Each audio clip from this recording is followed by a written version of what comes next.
ہم چیتاونی دے رہے یہاں سے کہ خواجہ کے غلام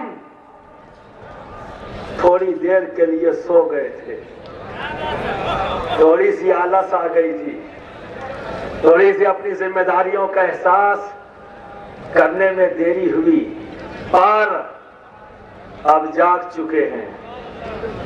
یہ مسلم مہا پنچایت اس بات کا جواب ہے کہ جتنے آئے ہیں یہاں سب ہندوستانی مسلمان ہیں، یہ سب انڈین مسلم۔ اب جو نہیں آئے ہیں اپنی تعریف خود بیان کرے کہ وہ کون سے مسلم ہیں، کون سے مسلم ہیں؟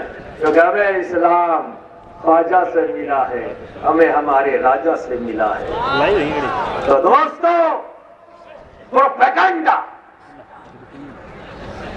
آج سے 150 سال پہلے جب یہ وہابی فکر انگریزوں نے اس ملک میں امپورٹ کیا، تو اسی وقت ہماری جماعت کے اور سلسلے چشتیہ کے ایک عالم حضرت علامہ فضل حق خیر آبادی کھڑے ہو گئے، غریب نواز کا فیضان لے کر کھڑے ہو گئے اور مقابلہ کیا، مناظرہ کیا دلی کی جامع مسجد میں، اور اس ملک کی آزادی کے لیے پورے ہندوستان کے خواجہ کے چاہنے والے مسلمانوں کو یونائٹ کر دیا، اور علامہ فضل حق خیر آبادی کی قیادت میں اس ملک کا سنی مسلمان کھڑا ہو گیا، اپنے قلب میں، اپنے سینوں میں آزادی کا جذبہ لے کر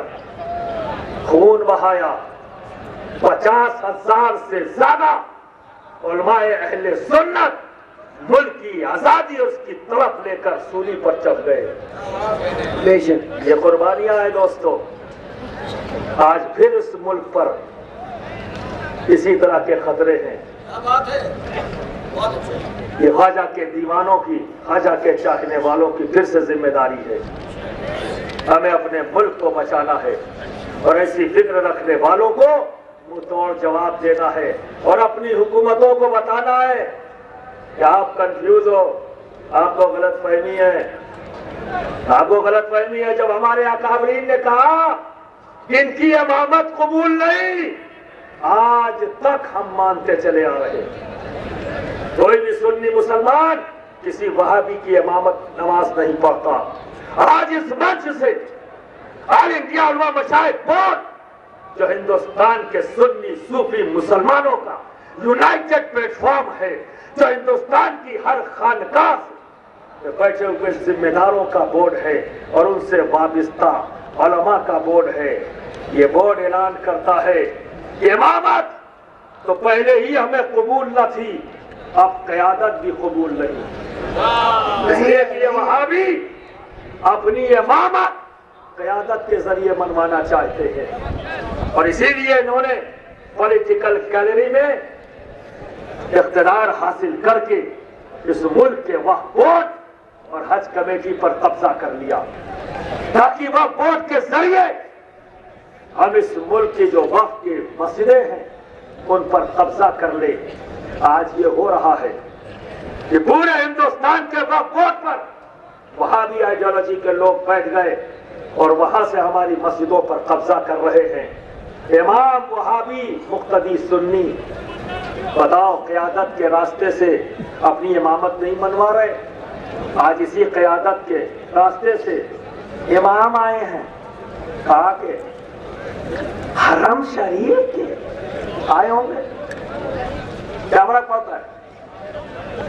نہیں بھائی، آئیے، امام آئے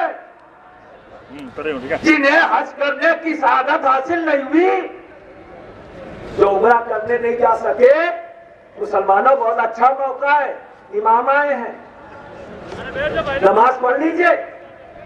امام صاحب کے پیچھے غیر مقلد بھی کہہ رہا ہے، اور وہ بھی کہہ رہا ہے جو اپنے آپ کو مقلد کہہ کر دھوکہ دے رہا ہے ہندوستان کے سنی مسلمانوں کو، وہ اپنے آپ کو مقلد کہہ رہا ہے۔ وہ بھی غیر مقلد کے پیچھے نماز پڑھنے کی دعوت دے رہا ہے۔ آئیے امام صاحب آئے ہیں، پڑھ لیجیے۔ حج نہیں کر سکے ہو بہت اچھا موقع ہے، عمرہ نہیں کر سکے ہو بہت اچھا موقع ہے۔ اے وہابیوں، ہم حج کرنے تمہارے امام کے پیچھے نماز پڑھنے کے لیے حج کرنے نہیں جاتے۔ دنیا کا کوئی بھی مسلمان تمہارے امام کے پیچھے نماز پڑھنے مکہ اور مدینہ نہیں جاتا۔ دنیا کا مسلمان مکہ جاتا ہے تو اللہ کے مقدس گھر کا طواف کرنے کی نیت لے کر جاتا ہے۔ دنیا کا مسلمان صحیح کرنے جاتا ہے، دنیا کا مسلمان عرفات کے میدان میں حاضر ہونے کے لیے جاتا ہے، مینا جانے کے لیے جاتا ہے، نہ کہ تمہارے امام کے پیچھے نماز پڑھنے۔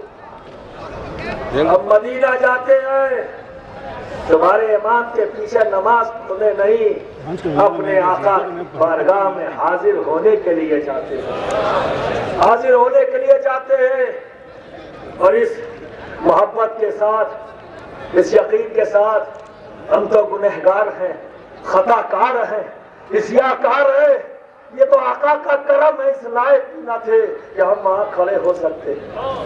یہ تو رب کا کرم، اس کا فضل ہے کہ اپنے حبیب کی بارگاہ میں حاضری کی ہمیں سعادت عطا کر دی۔ یہ سوچتے ہوئے ہم پہنچتے ہیں کہ ہم نہیں دیکھ رہے پر ہمارا آقا تو ہمیں دیکھ رہا ہے، ہمارا آقا تو ہمیں دیکھ رہا ہے۔ جیسے جیسے مواضع اقدس کے قریب ہوتے، جیسے جیسے ہمارے قدم بارگاہ رسالت امام کے قریب ہوتا ہے، دوستو عقیدت اور محبت سے پورا وجود ہل چکا ہوتا ہے، لبوں پر درود شریف ہوتا ہے، صلاۃ و سلام ہوتا ہے، عقیدت سے ہم ہاتھ باندھ لیتے ہیں، گردنیں جھک جاتی ہیں، آنکھوں میں آنسو ہوتے ہیں۔ ایسے وقت میں یہ ظالم ظلم کرنے سے باز نہیں آتے، یہ ہمارے ہاتھوں کو کھول دیتے، آنکھوں میں آنسو ہے دیکھ کر شرک کہتے ہیں۔ اب آپ اندازہ کرو، ان کے نزدیک ادب بھی شرک ہے، ان کے نزدیک ادب شرک ہے، ان کے نزدیک محبت شرک ہے۔ تو دوستو جن کا عقیدہ ہی ظالمانہ ہو، جن کا عقیدہ ہی ظالمانہ ہو، ان سے